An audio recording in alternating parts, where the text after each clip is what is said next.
Welcome to the Millionaire University podcast. I'm your host, Brien Gearin, back with you today. And on this edition of the MU Pod, I am joined by Eric Siu. He is the founder of Single Grain Marketing. He's also a co host on the top marketing podcast, Marketing School with Neil Patel. Maybe you've heard of these guys. He also hosts his own show, Leveling Up. Eric is one of the best and brightest minds in marketing and advertising space today. And we are super lucky to have him joining us. So, Eric, man, thank you so much for joining us and welcome to the show. Yeah, thanks for having me, Brian. Excited to be here. Yeah, man. This is going to be exciting. I'm super stoked because I definitely want to. First thing, we're going to lead off a little bit of your origin story. Tell us about how you got into the marketing game and how you got into Single Grain, your company that you own, and then we're going to delve into AI in business and in marketing as it is today, but also all the crazy nuances of AI and how it's changing. I think daily, at least in my business, I know it's changing the game daily. So we're gonna dive into that today. But first, let's start with your origin story. How did you get to where you are today? How did you get into marketing? And how'd you get to be Eric Siu? Yeah, I'll just focus it in on kind of the critical moments. So then that truncates the story a little bit.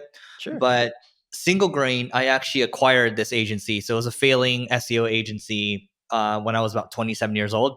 So I had no idea how to run a company, had no business running a company, but basically I was able to seller finance the business, meaning that I purchased the company $2 out of pocket. And then we paid for the acquisition through the profits of the business. I put in a contingency that if the company failed, I would owe nothing, and I had no idea that this was like M&A that I was doing at age 27 or so. But I actually made the company go from bad to worse in the first year of running it. So we we dropped all the way down to one employee, and when people quit, that means they're firing you as a boss. And it got down to the point where my outside accounting firm called and said, "Hey, it might be time to shut this thing down." And I almost ended up taking a job that was a very high paying job. Almost moved to Dallas, and but I think it was at that point where I realized I was like, "Man, I got a taste of entrepreneurship. I don't think I can just once you get a taste of it, you just can't let go. At least for me." And Mhm. then from there, we're able to fortunately pick up right clients at the right moment, and our SEO kicked in. We started ranking number one for the keyword digital marketing agency. So all the leads, like we started getting Uber, Amazon as a lead.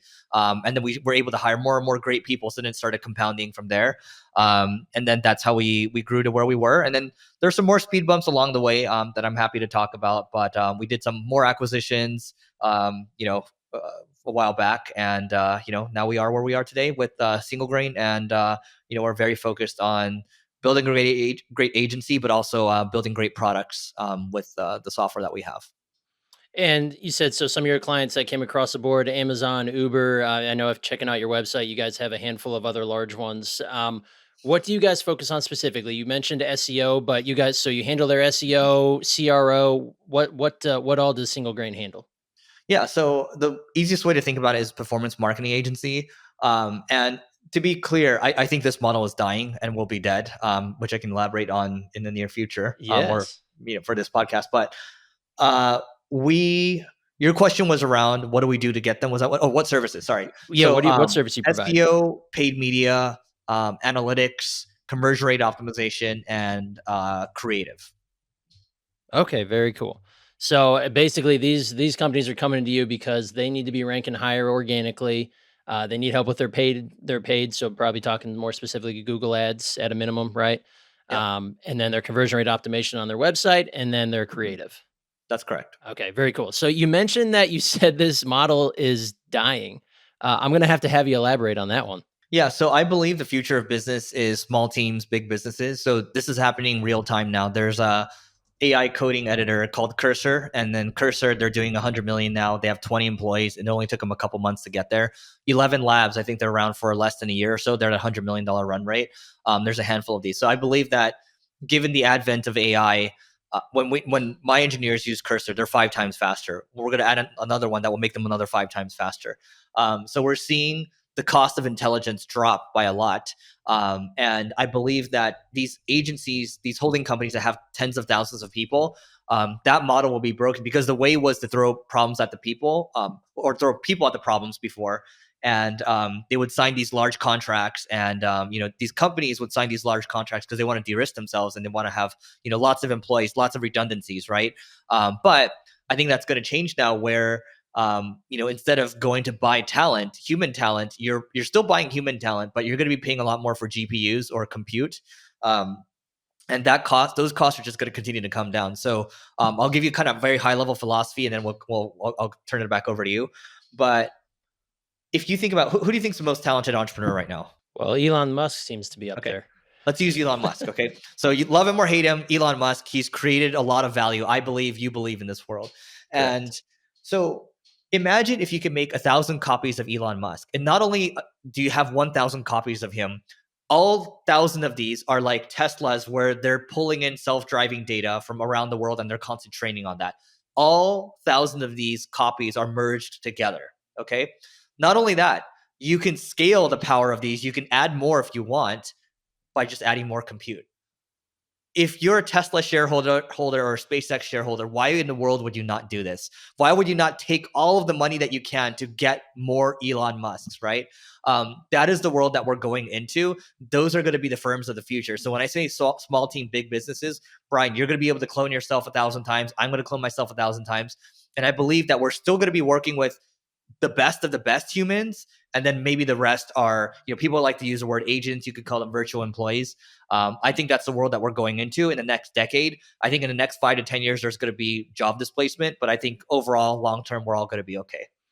Wow. Okay. So in this given this scenario moving forward, so essentially the agency model as we know it today, or consider it the large agency model, where there's the heads of the company, there's a C level, and then there's management, and then there's hundreds of employees, or maybe tens or hundreds of employees that handle everything from the paid advertising to the SEO to everything that anybody who runs a marketing agency would be responsible for handling. Essentially, the computing power of AI is going to get to the point where you said you could have thousand Elon Musks and the Yep. ideas that flow from that, and essentially also the handling of it too, right? Where there's now the let's say there's 100 people that work, as workers at the agency, that's going to be replaced.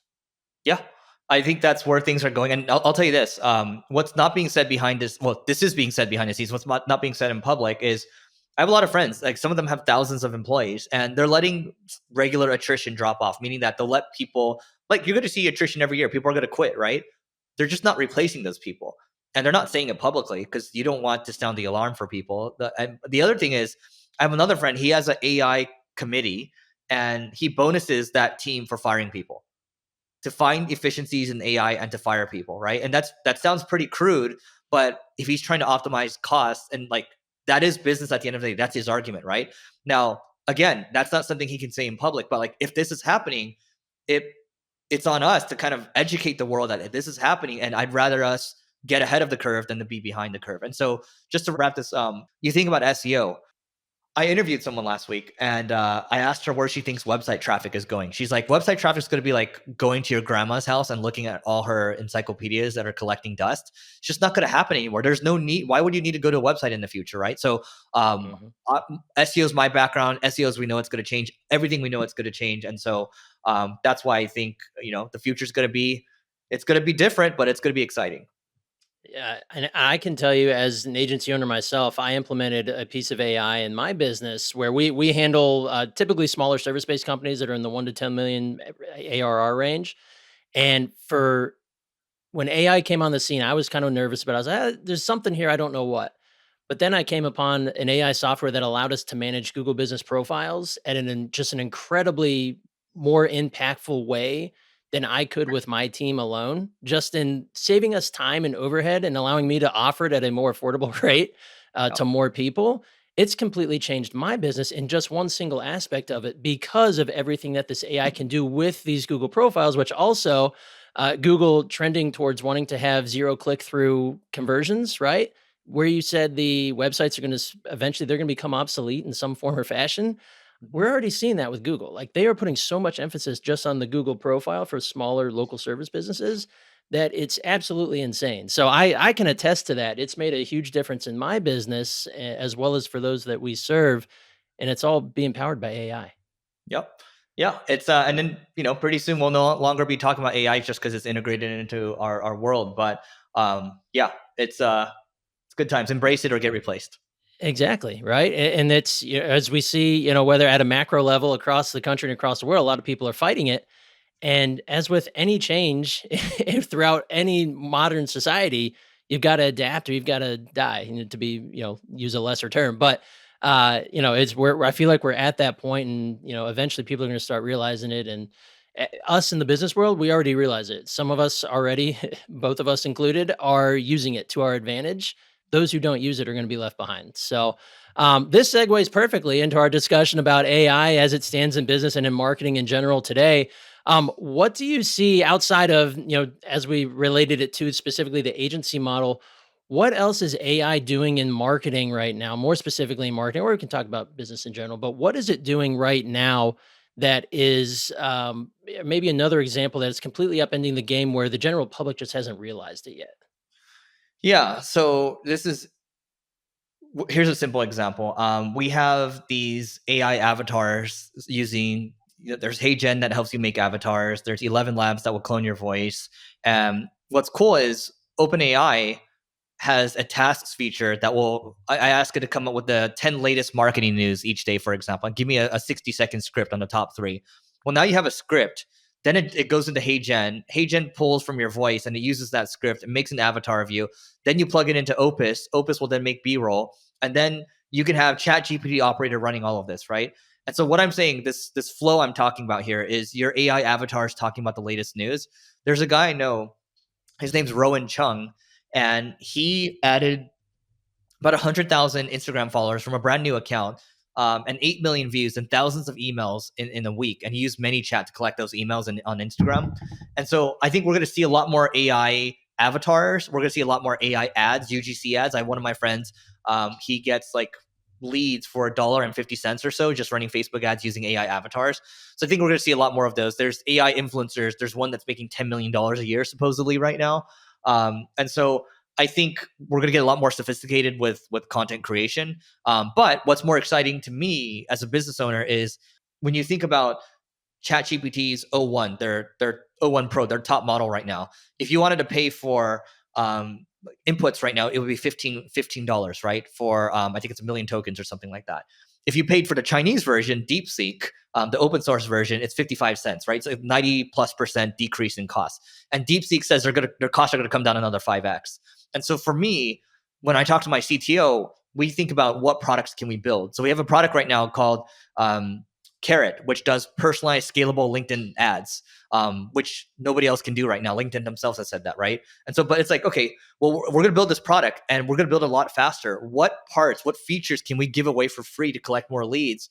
Because marketing is getting harder. So if it's getting harder, then we should climb up the curve and build difficult things, give them away for free, and get more distribution back. And then we can collect more data. That data will inform us how we should build products for the future or inform our product roadmap. And then it's this cycle that continues, right? So I think that's where the future of marketing is going. And that's largely what we're doing right now, building products and trying to give them away for free or even charge where it makes sense. Wow. Okay. So you mentioned Carrot. I have multiple questions here, but I want to, while we're hot on that topic, tell us a little bit more about Carrot if you can. This it sounds like you're the first to market here with an AI LinkedIn ad builder. What does Yeah. that look like on the consumer side for those who might contract with you on this? Yeah. So Carrot is, when you think about LinkedIn, if you wanted to target mid-market enterprise companies, if you want to make 50 different campaigns with personalizations for each one, it would take you like 2 weeks. Sometimes people have Mhm. told us it's take 3-4 weeks or so. We do that. We allow that in minutes. Not only that, we're building out the ability to have influenced pipelines. So let me give you an example of this. You typically, as a marketer, Brien, you want to know where your customers are coming from, right? How they heard about you and everything, correct? Mhm. Okay. Yep. So for Carrot, we were on a call with a prospect and we just asked them, how did you hear about us? And the funny thing is, he said he was taking a dump while watching one of my YouTube videos. Um, and he closed very quickly too. You want to talk about building a relationship? There was a 30-minute video. He built a relationship, man. Uh, And so my point of saying all this is that we're building an attribution that will show, maybe not when someone's taking a dump, but we'll know all the sources that they're touching, and that's going to be influence pipeline reporting, right? So we're not only trying to build that feature that features the gateway drug, but we're trying to build a lot of other things based on the conversations we're having with other people. And that's just what product building is. It's just having conversations, and that reinforms your product roadmaps. And then the other thing I'll say too, that's kind of, we can tug this thread later, is, you know, where should you attack marketing today, because it's changing so quickly, but we can save that for later. Yeah, absolutely. Okay, I definitely want to get to that one. But to close the loop on carrots, so is this something where it's the AI? You're building the AI, right? Like you're putting it together. You and your engineers are building this piece together, and it's something where the consumer. This is a product available where the consumer can basically purchase this as a software, just like you would with any software you could buy. So Yep. therefore, now as a business owner who wants to do B2B ads for my business, I don't need to contract an agency to handle my LinkedIn ads where that could cost thousands of dollars a month plus all my ad spend. Now I can use your software, your AI software that's going to basically take my inputs, create my ads, and manage them too. Is that correct? I would say partly, maybe long term, it's like that, but right Okay. now, I believe you still need a human in the loop. Most enterprise SaaS, you build the SaaS first, and then you realize, oh, you actually need services, you need people. So the people component probably won't go away for a while. But as we've closed more and more people, they've a lot of these 500 plus employee companies, they sometimes they want us to just do it for them. Because it's just, that's how they're used to things right now, right? Right. But I think in the future we'll have so much data on what works and what doesn't, and I think a lot of the ad optimizations kind of turning the wheels, that will be more automated. But our whole thing, that the major tagline, I would say, Brien, is we just want to have, it's done for you account based marketing. Right. That's awesome. Okay, so let's go. Let's hit that second rabbit hole we just mentioned a second ago. Basically, where we're taking marketing from here with AI. Is that where we were? I already Yeah. forget. So Let's hit that one. you know, both Neil and myself, we have SEO backgrounds. So SEO traditionally is search engine optimization. But here's the thing, maybe 10 15 years ago, Google was the only game in town. That was organic reach. Everyone talks about organic reach, right? But today, organic reach is, it's Reddit, it's Quora, it's Amazon, it's Pinterest, it's the Google App Store, it's the Apple App Store, it's YouTube, it's wherever your people are hanging out. And so now we call it search everywhere optimization, because the attention is so fragmented. So you have to know how to optimize for all of these. It can't just be one channel anymore. Otherwise, you're screwed. And now on the agency side, when we do sales pitches, we're just like, we sometimes we just say website traffic is effed, right? It's gone. And so we're going to help you adapt to that, and that actually builds a lot of confidence in people. So I think those that are listening, maybe if you're getting started, just understand that you've got to be There you go. multidisciplined, and you also have to really. I can see there are certain people on my team, when I talk about AI and we're in this all hands, you can see Brady Bunch, you can see a bunch of people's faces, right? I can tell who's scared of this stuff and who's embracing it, right? So ultimately, I don't care if it's AI marketing or whatever it is exactly. As long as you're a lifelong learner, you're good. If you're ambitious, that will still burn out at some point. But if you're just curious the whole time, you cannot be stopped. Yeah. I love that. I love that because that's I've realized that about myself in the past few years where I'm just like I'm just so curious. That's why I love hosting this podcast. I just get to sit here and ask all these awesome people some questions. But yeah, I imagine how you can look at your staff and be like, I can tell you're curious. I can tell you're scared, and I know which one is going to be who's going to be Yeah, continuing, right? Who's yeah, going to be beneficial to the team as we move on. That's totally. awesome. So you mentioned that switching from SEO to more search everywhere optimization, not just search engine, search everywhere. So if you're a business owner and if you're, let's say you're a newer business or you're going to be getting into business and you just heard us say search everywhere optimization, I think it's really easy for a small business owner to get completely overwhelmed by all the different things out there. Do you think that it's still good for them to focus in on something, get started, and branch out from there? Or does it behoove them to try and be everywhere and to do all those little pieces all put together? I'll try to bring it even to a broader viewpoint, because you think about it this way: in your maybe when you're in college, 18 to 22, your 20s or so, you're kind of just figuring out. Ideally, I think most of our parents just go try things, right? Because you don't know Right. what you're supposed to do, and then it's scary, right? Hmm. I kind of look at that as business early days. It's you kind of you're you're in a fog, and you're stepping on a stone, right? Each stone is a stepping stone. Sometimes you find the wrong one and you have to backtrack a little bit, but you're constantly like you're exploring a little bit, you're exploring. And 100% of the time you actually don't know where you're going to end up. You don't. Like I don't care. Like you can't there's a great book out there called Why Greatness Cannot Be Planned, and it's true. Like you look at how we evolved from single cells into like what we are now, right? You look at, the when electricity was invented, and then it like how who knew that would be critical for airplanes or internal combustion engine, all these things, right? Or Right. light bulbs. So the point of saying all this is that my opinion is that early days in business, you should be exploring, you should be trying things. Once you start to see traction, you go all in on that traction. And to me, traction might be you hit 1 million in annual recurring revenue, right? Or maybe even a couple million more. But then you go all in. That's it's that SaaS. Sometimes you might call that product market fit. Sometimes people have different definitions. But I think that's what it is. You're exploring until you find the right thing. Then you're all in. Because if you hit 1 million and you decide to start 7 different things that are at 1 million, okay, well you've basically split your attention when you could have built one really big thing. And I think I still struggle with that. And I think all entrepreneurs will struggle with that for the rest of their lives, because focus is just like working out. You got to go to the gym every day. Yeah, absolutely. The shiny object syndrome is real, and I've been very guilty of that. And I think just about every single entrepreneur I've ever met or talked to says the same thing. Everybody. But it's like you said, you kind of step on some landmines here and there. Maybe you make a bad investment. You think like, oh, I've done this, I've gotten to this to a certain point. Now I got to go start this. No, you don't. Just blow up what you got, and once you actually blow it up, then maybe Yep. think about your opportunities or explore. But Yep. just keep focused. Yep. It's hard, easier said than done, but Oh yeah. it's I mean, here's the one thing, right? You look at so I don't know, I think Warren Buffett's on this side. But I have this bronze bust of Warren Buffett. And the reason I have Warren and Charlie back there, Charlie, his late partner, is because they remind me to stay patient and to stay focused. And I just remember there was a story around Warren Buffett and Bill Gates when reporters asked them, "What's the one secret to your success?" And they both wrote one word on a piece of paper, and then they both revealed it, and it said focus. Much easier said than done, but when done correctly, there's no reason why a curious, focused mind can't get everything that they want. I love that. I love that. Yeah, those are some pretty solid statues to have looking over you each day. I like that.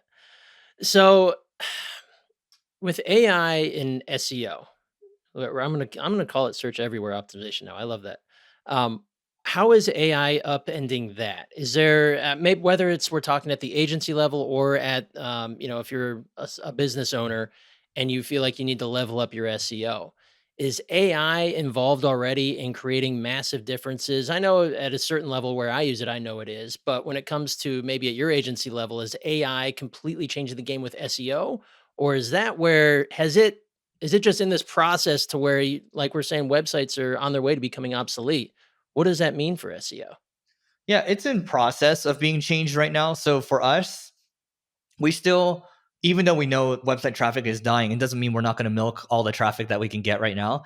Mhm. And so we do something called programmatic SEO. And programmatic SEO is just like, if you go to TripAdvisor or Expedia or Yelp or any of these pages, there's a lot of local pages. There's a lot of permutations, right? So fun things to do in Japan, fun things to do in Rome, fun things to eat, fun attractions, whatever. And that's how these sites get hundreds of millions of visits, and that's why they're worth so much. Um, and so these templated pages still work, provided that your site has some sort of domain authority, meaning that it's seen as some type of authoritative site to Google. And so what you do, like for us, we rank for thousands of agency keywords on our site, like agencies, services, whatever. Um, and so we create these templated pages. Could be a couple hundred, could be a couple thousand. Just make sure you focus on quality and quality control. And then from there, what we do is we create these high intent pages. But what we also do is we optimize these pages from a we call it programmatic conversion rate optimization. So we optimize these pages at scale to generate higher conversion rates.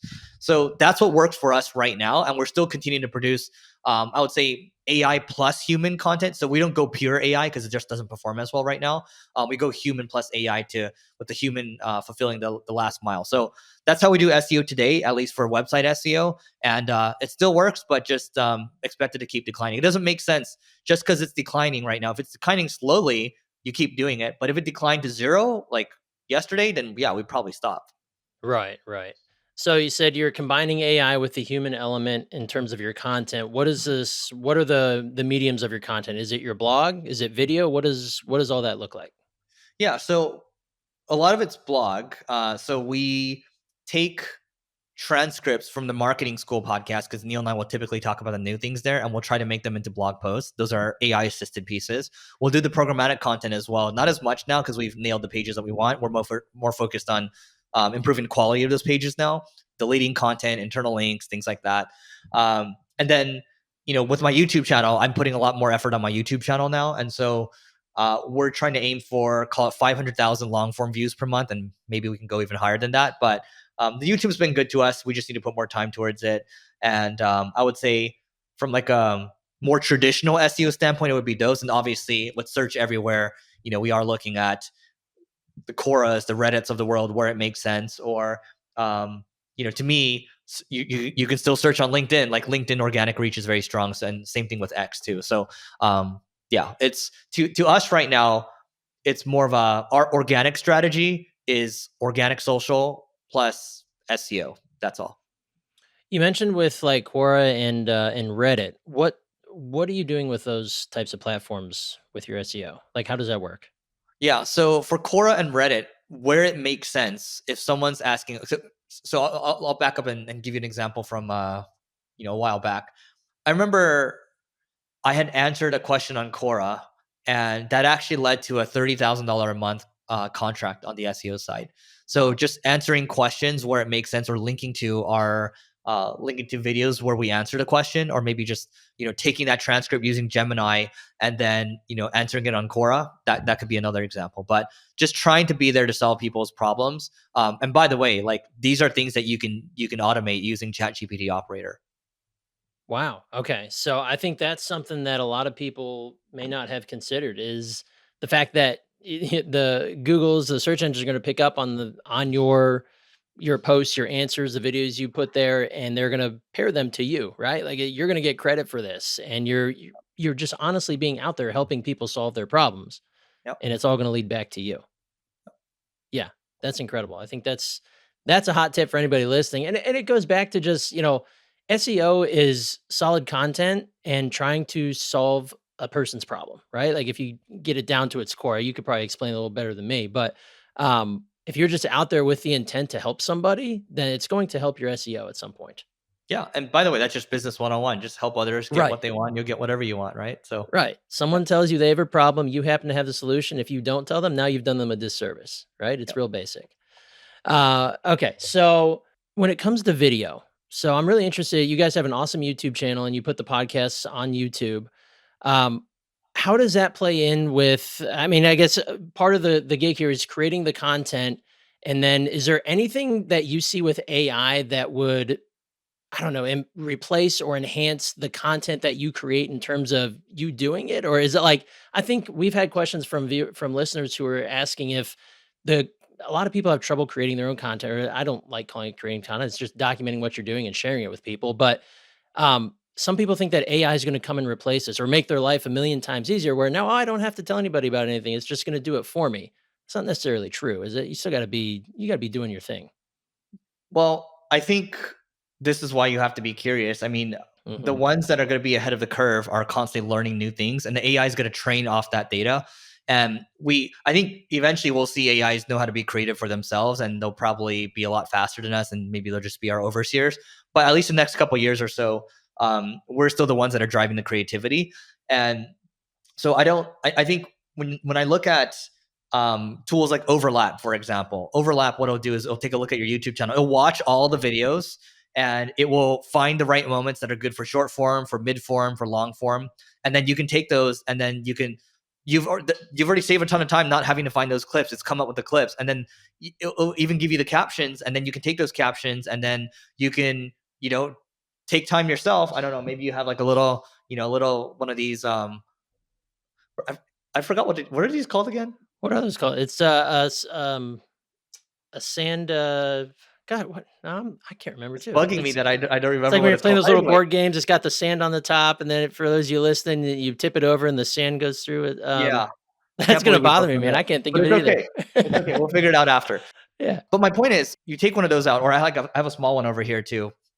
This one's 5 minutes, the other one's 30 minutes or so, and you just crank out your content. Like, it doesn't take you that long. I think it's just blocking out the time, and we all have interesting things to say, and then people also love learning about stories. And as we move into a more AI driven world, what's going to separate you are the stories that you tell and the things that you do, the things that you try. And so that to me goes back to being curious again. Like, why would you not want to do that? That's the one differentiator we're going to have as human beings. But that one example, like, look at all the time saved there. And eventually you can probably create some type of agentic flow to just do it all for you. But I don't see, as long as we're around, humans are around, like, we're always trying to find things that are entertaining or educational. Right, absolutely. And you mentioned the fact that, you know, I get here. I want to know about the nuance. So AI, at least in my opinion, yet it doesn't have the nuance that the human mind can still have, right? So I don't know about you, but I'll get on LinkedIn and someone will put a comment on one of my posts or something, and I'm like, I know that was AI, or I know that post is AI. Like, why? Because it's garbage. Like, it's clearly not from your brain, or you prompted AI and it just did a poor job of trying to get your ideas into a post. Where do you see AI going when it comes to the nuance of the human mind that it doesn't quite have yet? Do you think that's going to get to the point where the nuance will be there and the AI is going to be pretty much just like a human, or is that always going to be the piece missing where people are hungry for that, right? For authenticity. This is interesting because when you think about AI scoring on, let's say, science tests or math tests, where there are absolute answers, where there's a correct and an incorrect, Hmm. AI does a really good job there when there are absolute answers, right? But when you move into a world that may be a creative world, such as marketing, or a design world, where everything is subjective, and then also taste changes over time too. That's where humans plug the gap right now. And as long as that's around, that, like, we're going to be fine. I think it's like, when I think about, you know from a business standpoint, I'll take our financials, I'll plug it into an AI, and then it'll basically become like a mini CFO. It'll help me map out M&A deals I'm thinking about. It'll help me map out structures as well. It'll help me map out what might take finance people days or weeks to send me. I get it in minutes, and I can go back and forth. Like, invaluable, right? I haven't seen that yet with the creative side, and maybe we'll see that in the next couple of years. But again, I think we can talk about this stuff all day, but I just think it's like, we just don't really know. But the way forward is just being very involved with the stuff. And I like, there are, for people listening to this, I mean, go listen to other podcasts where people are talking about this. Go listen to All In podcast. Go listen to BG Squared, right? They're also VCs as well. Go listen to Invest Like the Best. I think you need to understand what people are doing in this space. Darkesh Patel would be another one, or Darkesh Patel, I should say. But just that's what you got to do. Go listen to those. Yeah, just be curious. Always be curious. So tell me something that we don't know yet about AI. Like, what is right around the corner that really just the AI insiders are going to know that we don't know yet? Yeah. So the founder of Mistral, so they're I think they're LLM as well. But he basically said 2025 is going to be the last year where human work is as important as it is right now. Meaning that, like, hiring labor as we do right now, it's going to change pretty dramatically. Um, and I think Elon saying that work will be optional in the future. I do believe that as well. I think there will be not just a universal basic income. There will probably be a universal wealth for everyone. And then at that point, everyone will realize that it was never about retirement from the beginning. It was always about doing work that you find creative and making use of yourself. I think right now, where the majority of humanity is kind of plugged into the matrix, I think that's all going to change in the next 10 years. I think it's going to free up a lot of people. I think it's going to cause some short-term stress, but long term, that's when I say long term, we're all going to be okay. That's what I really mean. Wow. Okay. So work will be optional, universal basic income. Do you think this leads to a society where only a handful of people are doing the work? Like the people who are kind of the hopefully the AI overlords, if you will? Yeah. So I think the Elons of the world, or you use Elon, you can use Jeff Bezos as well. They're always going to want to solve problems, and so there's going to be those people. And I think we're just going to see a huge explosion of creativity because maybe like my father, for example, might have been a really good violinist or something like that, right? He might just go out there and make a ton of music, right? And you know, my mom, for example, she wanted to just focus on maybe like her garden, right? And then but instead she became a real estate agent, right? And so I think it's going to move people onto the right tracks, because now intelligence in it is infinite. So Wow. I'm gonna go meta on you here. Do you think that's a good thing for the world where if the average person doesn't necessarily have to be motivated by keeping themselves upright, which you would typically say is now a job or somewhere to work. Do you think that's a good thing for society, or will the I think the average human is, especially these days, tends to lean easiest path with least resistance, right? I What don't do you think think that's about ever that? going to change. Do you think that's going to change? No, it's human Yeah, nature. yeah. So then also the question is, what is good and what is bad? Yeah, yeah. Yeah. So we don't know. Like maybe to Right. you and me, where you might say, okay, we're ambitious, it's probably a bad thing. But if most humans are like, it might be good to them, right? So I think it's a very it's good and bad is subjective. Yeah, And the whole AI overlord thing is very real too. They'll just realize that maybe we cause so many issues because we're so emotional. Uh, so maybe they decide to take over. I don't know. We'll see. yeah. I wonder if that would prevent the more entrepreneurial people from actually getting beyond a universal basic income and being able to build something. Although maybe I if you're think curious and get involved with AI, I don't know. I think if you're an entrepreneur, like, and I've talked about this yesterday. I was hanging out with a bunch. It's just like in entrepreneurship, you're going to reach plateaus. And when you reach the plateaus, those that are true entrepreneurs know that that's a moment that they're going to come across and that's their moment to get better. And most people that tap out at these various plateaus that they run into, a real entrepreneur is going to figure out no matter what the odds are. Let's use Elon with his rockets, right? So many times he could have failed. He didn't. All in bet, like crazy moves, right? Mhm. Um, and they somehow worked. And so you have to be a special kind of crazy. I'm not saying most of us should try to be Elon like Elon. I think he's one of a kind. Um, in fact, it's probably not that healthy, but hey, it works for him. So Right. Exactly. Man, okay, well, yeah, we went big there, but, hey, man, I wanna start landing the plane here. I know you're a busy man, gotta get moving. What's if you had one piece of advice for a lot of our listeners are aspiring entrepreneurs or typically earlier stage entrepreneurs or just entrepreneurs in general, if you had one piece of advice as it pertains to starting a business, maintaining a business, and being curious about AI, what would your advice be to them? yeah. So the key phrase I've learned in business over however long it's been, has been focused involvement. And what I mean by that, earlier we talked about focus already. You have to stay focused, but you also have to stay involved. There's a period of time where when I when I bought these two agencies, we hired a CEO at the same time, and I drank the Kool Aid saying that, oh yeah, you should hire a CEO and get out of their way. And so I did that. It felt unnatural to me, but I did that, and it's everything crumbled, right? And what's interesting to me is I've talked to we've had this person in finance that has been with us for a while, over a decade, and she says she can always see when I'm involved in the business. I'm like, what do you mean by that? She's like, because the numbers fly when you're involved, right? And she can tell, like, I don't even need to talk to her. She's like, oh, Eric's back, right? And so when I say focused involvement, it's you're staying focused, but you gotta be the pusher, right? In any type of organization that you're going to build, you have the most incentive as one of the founders, and nobody's going to care as much as you are. And so to think that you can hire someone out and they're going to care as much as you are, that's just not going to happen. And that's how you get outsized returns, by caring and by staying focused. And earlier we talked about being curious, but I don't want to repeat the same thing. But focused involvement, and also just understanding that this stuff doesn't take a decade, not 2 decades, but 3 decades. There's so many people, Neil and myself, we've talked to people that are like billionaires that we're talking about, right? And they did one thing for, again, not 10, 20, but 30 plus years, and they did it well. And that's what it takes to build monumental wealth. And I'm not saying everyone should try to be a billionaire. I'm just saying that's what it takes. Hmm. Absolutely. Fantastic. Well, Eric, this has been amazing. Thank you so much for joining us. We've mentioned the podcast already, but I want to say it again. Marketing School with Eric Siu and Neil Patel. Awesome, awesome show. You guys need to check it out, as well as it's Leveling Up. That's your own podcast, right? How else can our listeners get more of Eric Siu? Yeah, just add me on Instagram at Eric OSIU or on X, Eric Osu, and that's it.